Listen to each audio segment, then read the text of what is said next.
Happy Sunday. So இன்னைக்கு வந்து Sunday time ஆயிடுச்சு. இன்னும் 2 நிமிஷம் தான் இருக்குது. அதுக்கு ஓடி போயிடுவோம் சர்ச்சுக்கு. நீங்களும் எனக்கு கூட சர்ச்சுக்கு வாங்க.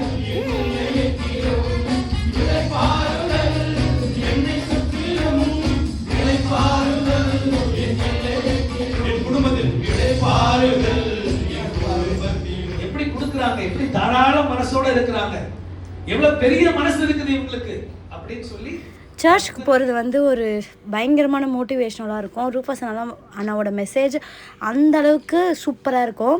ஆக்சுவலி பாஸ்டர் நாங்கள் எல்லாருமே சின்னதுலேருந்து இருக்கிறதுனால அண்ணான்னு கூப்பிட்டு பழகிடுச்சு.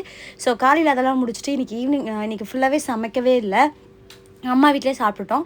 சாப்பிட்டு முடிச்சுட்டு ஈவினிங் வந்து பல்லாவரத்தில் நிஷாந்த் அண்ணாவோட மீட்டிங் இருந்தது. ஸோ அதுக்காக போயிருந்தோம். அங்கேயும் வர்ஷிப் ரொம்ப ரொம்ப நல்லா இருந்தது.